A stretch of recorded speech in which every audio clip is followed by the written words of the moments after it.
Last week, I appeared on The Breakfast Club and made some comments about an extremely racist practice that the NFL didn't end until 2021. And it only ended because the NFL was sued. Here's what I said. I mean, the NFL was race norming up until a few years ago, okay? Where they actively had policy that stated that black brains and black bodies were not worth as much as white bodies. That was literally policy. So what exactly was I referring to? Well, the fact that so many of you responded in the comments that you had no clue what I was talking about is why I'm fucking bothered. Now, it's not necessarily your fault if you didn't know, because the NFL's racist behavior often is covered in the media the same way the media covers Donald Trump, as if it's totally normal that the leading Republican presidential candidate has been found guilty of sexual assault, is facing more indictments than most organized criminal enterprises, and generally seems unwell. So I'll do it just a quickie for you, okay, if you don't mind. So she gets down, she goes up, oh, and her parents are just so proud of her. And she's getting ready to make the last move. And she can't do it. The NFL being racist is called Tuesday, but when you have the benefit of being the biggest and most profitable sports league in America, people tend to overlook that you use race norming to deny or minimize the claims made by black players who were due a payout because they suffered from traumatic head injuries. But hey, these fantasy football leagues, they ain't gonna run themselves. Now, if you're not familiar with any of this, let me learn you real quick. In 2015, a federal judge approved a $1 billion concussion settlement between the NFL and thousands of players who suffered from long-term brain damage as a result of concussions and other head trauma they endured playing in the league. Now, after the settlement was reached, the NFL had one job: pay the players for not protecting them, for lying to them about the seriousness of their head injuries and brain trauma. In other words, just cut the check. But that would have been too much like right? So fast forward to 2020, when two former NFL players, Kevin Henry and Najee Davenport, filed a lawsuit against the NFL that accused the league of using race norming in dementia tests in order to make it harder for black players to qualify for concussion settlements. Now, if you're not familiar with race norming, here's the gist of it. It's a controversial practice that was devised by doctors in the late 1990s that was supposed to prevent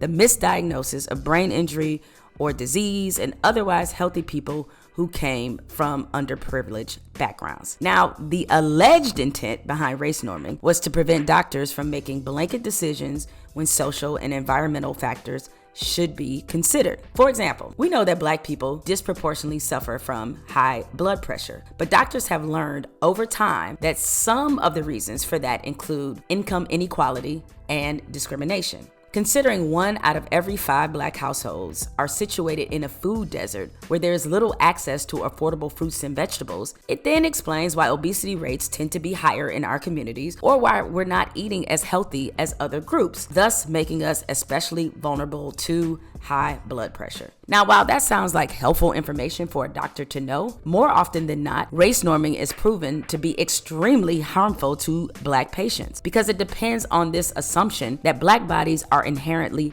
different. Now, here's a fun fact that you can repeat at parties. Did you know doctors still use race-based kidney tests? The trifling part about that is the reason they do is because scientists determined in a 1999 study that black people had higher muscle mass and therefore higher kidney function. Now, because of this completely unproven belief, if you're black and you take a kidney test, depending on how your doctor feels about the test, you will get extra points added to your score just for being black. Now, imagine if you had a serious kidney issue go undetected because some formula gave you extra points for being black, making your kidney seem like it's in far better shape than it actually is. And ta-da, what do you know? Black people disproportionately suffer from kidney ailments. Like everything else, race norming dates back to good old slavery. Thomas Jefferson hypothesized that enslaved black people had lower lung capacity than white people. Scientists used Jefferson's completely unproven observation to justify slavery. They said physical labor revitalized the blood and the issue would correct itself. Now, the NFL, they just took the baton from slave owners. The NFL hired experts to create a battery of race-based tests, a scoring system, and a confidential guidebook for doctors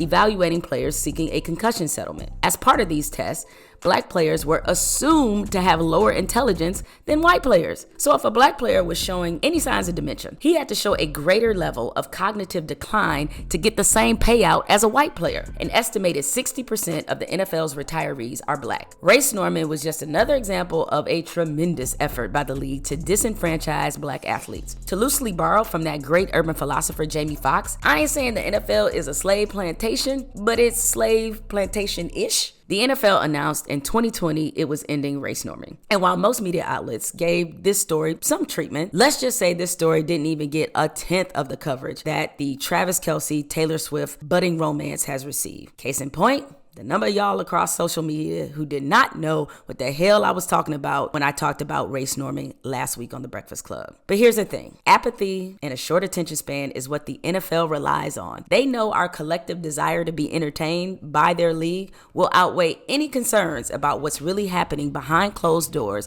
and to the players on the field. Because if race norming, having just 3 black head coaches in the NFL, never having a black majority owner, banishing Colin Kaepernick isn't enough to severely damage the league's credibility, reputation, popularity, and revenue, then it's safe to say nothing ever will. Total help me sing. Stay unbothered.